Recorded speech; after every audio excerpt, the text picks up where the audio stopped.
കേരളത്തിൽ UDF അധികാരത്തിൽ വരും, വൻപിച്ച ഭൂരിപക്ഷത്തോടു കൂടി. ഒരു സംശയവുമില്ല, UDF അധികാരത്തിൽ വരും. രമേശ് ചെന്നിത്തല അതിലൊരു ലീഡിംഗ് പോയിന്റിൽ വരികയും ചെയ്യും. ആ UDF അധികാരത്തിൽ വരും 100%. അയ്യോ, ഈ ജനങ്ങളെ വെറുതെ കൂടി കിടക്കുമല്ലോ. ഇതിൽ കൂടുതൽ സഹിക്കാൻ എന്തോ? ഈ 10 വർഷങ്ങൾ സഹിച്ച മനുഷ്യന്റെ നക്ഷത്രക്കാലുണ്ട്. ഇനി എന്ത് സഹിക്കാനുണ്ട്? ഇനി നല്ലൊരു ഇത് സഹിക്കൂ? ആരും സഹിക്കത്തില്ല. ഇതങ്ങ് ഒരു പോക്ക് വേണം പറഞ്ഞ് നിൽക്കുന്ന ജനങ്ങളാണ്. UDF ഒരു നല്ല പ്രവർത്തനം UDFിനേ ഉള്ളൂ. ഇങ്ങേറ്റവും ഉമ്മൻചാണ്ടി ഭരിക്കുന്ന സമയത്ത് തന്നെ 2 കിലോ അരി ഏറ്റവും നിസ്സാരമായി പാവങ്ങൾക്ക് വരെ കൊടുത്ത ഒരു രീതിയുണ്ട് UDFന്. അത് തിരിച്ചു വരുമെന്നാണ് ഉറപ്പ്. UDF തന്നെ മുന്നിൽ കൈയെടുത്തു. ഇതേവരെ ചെയ്തിട്ടുള്ള ജനങ്ങൾക്ക് വേണ്ടിയിട്ട് എന്തെങ്കിലും ഇനിയും ചെയ്യാനുണ്ടെങ്കിൽ, ഇത്രയും അതപ്പതിച്ച് നടക്കുന്നിടത്തൊന്നും കരകയറ്റണമെങ്കിൽ UDFനെ കൊണ്ട് മാത്രമേ നടക്കൂ. UDF തന്നെ വരും. 10 വർഷക്കാലമായിട്ട് കേരളം ഒരു ദുരന്താവസ്ഥയിലേക്ക് പോയിക്കൊണ്ടിരിക്കുകയാണ്. അതിനൊരു മാറ്റം അനിവാര്യമാണെന്ന് നമ്മുടെ സാധാരണക്കായിട്ടുള്ള ജനങ്ങൾക്ക് മനസ്സിലായിട്ടുണ്ടെന്ന് തന്നെയാണ് ഞാൻ വിശ്വസിക്കുന്നത്. അപ്പോൾ ആ ഒരു അവസ്ഥകളെല്ലാം തിരിച്ചറിഞ്ഞുകൊണ്ട് തന്നെ ജനങ്ങളൊരു മാറ്റത്തിനായിട്ടുള്ള ഒരു കാത്തിരിപ്പ്, അത് ആണ് പോളിംഗ് ബൂത്തിലേക്ക് ഏപ്രിൽ 9 ജനങ്ങൾ പോകുന്നതെന്നാണ് മനസ്സിലാക്കാൻ സാധിക്കുന്നത്.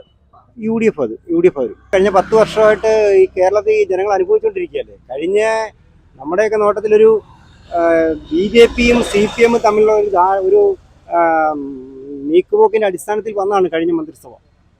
ഇതിപ്പം 10 വർഷമായി ജനങ്ങൾ ശരിക്കും സഹിച്ച് അത് ബുദ്ധിമുട്ടിയിട്ടുണ്ട്. അപ്പോൾ ഇത്തവണ ഉറപ്പായിട്ടും UDF അധികാരത്തിൽ വരും. അതാണ് 100-നടുത്ത് തന്നെ സീറ്റുകൾ കിട്ടുമെന്നാണ് നമ്മുടെ ഒരു പ്രതീക്ഷ. UDF അധികാരത്തിൽ കഴിഞ്ഞ 10 വർഷക്കാലം ഇവിടെ ജനങ്ങൾ അനുഭവിച്ച ദുരിതങ്ങൾ എന്ന് പറഞ്ഞാൽ വളരെ വലുതാണ്. അതായത് പെരയുടെ പെർമിറ്റ് ഫീസുകൾ ഉൾപ്പെടെ, കറണ്ട് ചാർജ്, അങ്ങനെ ഇനിയിപ്പോൾ എന്താണ് ഇവർ വർദ്ധിപ്പിക്കാനുള്ളതെന്നുള്ളത് പിന്നെ ആലോചിച്ചുകൊണ്ടിരിക്കുകയാണ്. ഇപ്പം നമുക്കറിയാം 2000 രൂപ കഴിഞ്ഞ 2016 ഇവർ അധികാരത്തിൽ വരുമ്പോൾ ഇവർ കൊടുത്തിരുന്നതെന്ന് പറഞ്ഞാൽ 2500 രൂപ പെൻഷൻ കൊടുക്കുമെന്നാണ് പറഞ്ഞിരുന്നത്. ആ പെൻഷൻ അതുവരെ കൊടുക്കാതെ ഇലക്ഷന്റെ ഏതാണ്ട് വക്കീലെത്തിയ സമയത്ത് 2000 രൂപ കൊടുത്തിട്ട് കഴിഞ്ഞ 2014 ഇവിടെ നമുക്കറിയാം ഉമ്മൻചാണ്ടിക്കെതിരെ സരിതയെ കൊണ്ടുവന്ന് വളരെ ആക്ഷേപം ഉന്നയിച്ചുകൊണ്ടാണ് അധികാരത്തിൽ വന്നത്. രണ്ടാമത് പ്രളയത്തിൽ കേന്ദ്രം കൊടുത്ത കിറ്റ് അവരതാണെന്നുള്ള രീതിയിൽ അവർ കൊടുത്തുകൊണ്ടാണ് അധികാരത്തിൽ വന്നത്. വീണ്ടും അതേ കായം തന്നെയാണ് അവരിവിടെ കളിച്ചുകൊണ്ടിരിക്കുന്നത്. അവരിവിടെ ചെയ്യുന്നത് 2000 രൂപ കൊടുക്കുന്നു, അതുപോലെ തന്നെ സ്ത്രീകൾക്ക് 1000 രൂപയുള്ള ഇതെല്ലാം ആദ്യം കൊടുത്തിട്ടില്ല, കൊടുക്കാതെ തന്നെയാണ് ഇപ്പോൾ. അപ്പോൾ അവരുടെ പുതിയ പ്രകടന പത്രിക തന്നെ നോക്കാം. അതായത് 2 മാസത്തിലേറെ ആശാവർക്കർമാർ തിരുവനന്തപുരത്ത് സമരം ചെയ്തിട്ട് കൊടുക്കാത്ത തുക ഇപ്പോഴത്തെ പ്രകടന പത്രിക വയ്ക്കുന്നത്. തീർച്ചയായിട്ടും ഇത് ജനങ്ങളെ പറ്റിച്ച് വീണ്ടും അധികാരത്തിൽ നിന്ന് ജനങ്ങളെ ദ്രോഹിക്കാനുള്ളതാണ്. ഒരിക്കലും കേരളത്തിലെ ജനങ്ങൾ ഇത് അംഗീകരിക്കില്ല. അതുകൊണ്ട് UDFന്റെ നേതൃത്വത്തിലുള്ള ഗവൺമെന്റിന് അധികാരത്തിൽ വരും എന്നാണ് എനിക്ക് പറയാനുള്ളത്. ഇന്ത്യൻ നാഷണൽ കോൺഗ്രസ് അധികാരത്തിൽ വരും. വിലക്കയറ്റം അവരുടെ ദൂർത്തടി കാരണം കോൺഗ്രസ് അധികാരത്തിൽ വരും. 2026 സംശയമൊന്നുമില്ല, UDF അധികാരത്തിൽ വരും. 10 വർഷമായിട്ട് പിണറായി വിജയൻ സർക്കാരിൻ്റെ ഈ ഭരണ വൈകല്യങ്ങൾ, ഒരുപാട് ഭരണ വൈകല്യങ്ങളുണ്ട്. PSCയിൽ നിയമനം നടന്നിട്ടില്ല. അതുപോലെ തന്നെ KSRTCയിൽ ഈ 10 വർഷക്കാലമായിട്ട് ഒരു നിയമനം പോലും നടന്നിട്ടില്ല. എംപാനലുകാരെ പിരിച്ചുവിട്ടു. അവരൊക്കെ ഇപ്പം മറ്റുള്ള പെയിൻറ്റിങ് പണി, അതുപോലെ തന്നെ കെട്ടിട നിർമ്മാണ പണികളിലൊക്കെ ഏർപ്പെട്ട് ജീവിക്കുക അവരും. അപ്പം ഇവർ പറയുന്ന വികസനങ്ങൾ എന്ന് പറഞ്ഞാൽ 10 വർഷക്കാലം ഇവർക്ക് ചൂണ്ടിക്കാണിക്കാൻ ഇവരുടേതായ ഒരു വികസനങ്ങളില്ല. ഉമ്മൻചാണ്ടി സാറ് കൊണ്ടുവന്ന വികസനങ്ങളും അതുപോലെ തന്നെ UDF കൊണ്ടുവന്ന വികസനങ്ങളുടെയും അവർ ഈ മേൽക്കൈ എടുത്തിട്ടുള്ളതല്ലാണ്ട് ഇവർ കൊണ്ടുവന്നതായിട്ടൊരു സ്ഥായിയായിട്ട്, അതായത് 10 പേർക്ക് തൊഴിൽ കൊടുക്കത്തക്ക ഒരു വികസനം UDF അല്ലാതെ LDF ഇതേവരെ ഈ 10 വർഷക്കാലമായിട്ട് കൊണ്ടുവന്നിട്ടില്ല. അതുപോലെ തന്നെ കരങ്ങൾ, വെള്ളക്കരങ്ങൾ, അതുപോലെ തന്നെ വസ്തുവിൻ്റെ നികുതി, വീട്ടുകരങ്ങൾ, അതുപോലെ എല്ലാം ഈ സാധാരണക്കാരന് താങ്ങാൻ വയ്യാത്ത രീതിയിൽ കുത്തനെ കൂട്ടിയിരിക്കുകയാണ്. കറണ്ട് ചാർജ് 3-4 പ്രാവശ്യം ഈ 10 വർഷത്തിനിടയ്ക്ക് കറണ്ട് ചാർജ് വർദ്ധിപ്പിച്ചു, വെള്ളക്കരം വർദ്ധിപ്പിച്ചു. അതുപോലെ തന്നെ ഈ ആവശ്യ സാധനങ്ങളുടെ വില നിയന്ത്രിക്കാൻ LDF സർക്കാരിന് ഈ 10 വർഷമായിട്ടും കഴിഞ്ഞിട്ടില്ല. അതുകൊണ്ട് തന്നെയാണ് UDF പറയുന്നത് ഈ 10 വർഷമെന്ന ഇരുണ്ട കാലം ഈ 2026 മെയ് 4 അത് അവസാനിക്കും എന്ന് UDFകാർ പറയുന്നതിൻ്റെ മെയിനായിട്ടുള്ള കാര്യം ഇതാണ്.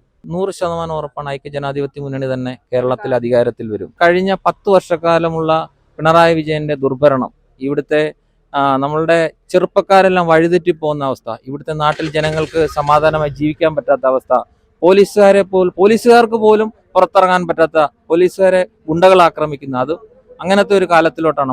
മയക്കുമരുന്ന് മാഫിയകളുടെ ഇടയിലാണ് കേരളം. ഇന്ന് ഹോസ്പിറ്റലുകളാണേലും അതുപോലെ തന്നെയാണ്. ആളുകൾക്ക് ഹോസ്പിറ്റലിൽ പോയാലും അവർക്ക് ആവശ്യമായ ചികിത്സകൾ കിട്ടാതെ അവർ മരണമടയുന്ന ഒരു അവസ്ഥയാണ്. തീർച്ചയായിട്ടും UDFന് മുന്നോട്ട് വരും. അത് അത് സംശയമേ ഇല്ല. എല്ലാവരുടെയും ആഗ്രഹപ്രകാരം 100 സീറ്റിൽ കിട്ടുമെന്നുള്ളതാണ് അവരുടെ പ്രതീക്ഷ. എല്ലാ ഭാഗത്തു നിന്നുള്ള ട്രെൻഡ് അങ്ങനെയാണ് തോന്നുന്നത്. കോൺഗ്രസ് വരും. അത് ജനം മടുത്തില്ലേ, എല്ലാ പാർട്ടിക്കാരും മടുത്തില്ലേ, എല്ലാവരും മടുത്തില്ലേ പുള്ളിയെ കൊണ്ട്. രാജ്യദ്രോഹമല്ലേ ചെയ്യുന്ന മൊത്തം. നേരെ നല്ല കാര്യം ചെയ്തിട്ടുണ്ടോ? ഈ ശബരിമല കേസ് തന്നെ ഉണ്ടല്ലോ, എത്ര കിലോ അടിച്ചുകൊണ്ട് പോയേക്കുന്നത്. അതാകട്ടെ ദൈവം കൊടുത്തോളും. UDF അധികാരത്തിൽ വരും. പിണറായി വിജയൻ എന്ന് പറയുന്ന വ്യക്തിയെ സ്വന്തം രാഷ്ട്രീയക്കാർ പോലും വെറുത്തുപോയി. അല്ലാതെ പാർട്ടിയെ വെറുത്തിട്ടില്ലാരും. പിണറായി വിജയൻ എന്ന വ്യക്തി ഈ 10 വർഷ ഭരണകാലത്തിനുള്ളിൽ വെറുത്തു, അവരുടെ സ്വന്തം പാർട്ടിയിലുള്ളവർ പോലും. UDF വരണമെന്നുള്ളതാണ് ആഗ്രഹം. ഒരുപാട് ദുരിതങ്ങളുണ്ട്. ഞങ്ങൾക്ക് കൃഷിക്കകത്ത് സബ്സിഡി കിട്ടിക്കൊണ്ടിരുന്നതാണ്. ഏക്കറിന് 1500 രൂപ 1700 രൂപ വീതം സബ്സിഡി കിട്ടിക്കൊണ്ടിരുന്നത് ഇപ്പം 10 പൈസ കിട്ടുന്നില്ല. എത്ര വർഷമായി സബ്സിഡി കിട്ടിയിട്ട്? ബോണസ് ഇല്ല. 140 രൂപ വെച്ചൊരു ഏക്കറിന് ബോണസ് ഉണ്ടായിരുന്നു, അതില്ല. അങ്ങനെ കാർഷിക മേഖല നശിപ്പിച്ച് കളഞ്ഞ ഭരണമാണ് നടന്നത് 10 വർഷം. കർഷകനെ മനഃപൂർവ്വം ഉപദ്രവിക്കുന്ന കാര്യങ്ങളാണ് നടന്നിട്ടുള്ളത്. UDF കാലത്തൊക്കെ നല്ലപോലെ ഞങ്ങൾക്ക് ഇത് ബോണസ് കിട്ടുകയും പിന്നെ സബ്സിഡി കിട്ടുകയൊക്കെ ചെയ്തിട്ടുള്ളത്. എനിക്കതാണ്ട് ഒരു 10-13,000 രൂപ സബ്സിഡി കിട്ടുമായിരുന്നു. 10-15 ഏക്കർ നിലമുണ്ട്, കിട്ടുമായിരുന്നു. ഇപ്പോൾ ഒരു പൈസയും ഇല്ല. ബോണസ് 140 രൂപ വെച്ചുള്ളത് അതും നിർത്തിവെച്ചിരിക്കും. യാതൊരു വിധ ആനുകൂല്യങ്ങളും ഇല്ല. UDF അധികാരത്തിൽ വരും.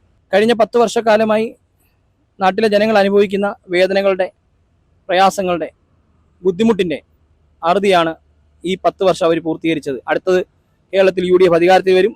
100 സീറ്റോടുകൂടി UDF അധികാരത്തിൽ വരും. ഞങ്ങളുടെ വിശ്വാസം ഞങ്ങൾ വരും UDF വരും. ഇനിയും UDF അധികാരത്തിൽ വരും പ്രതീക്ഷിക്കുന്നു. ഞങ്ങൾ നല്ല പ്രതീക്ഷ. ഞങ്ങൾ UDF അധികാരത്തിൽ വരും.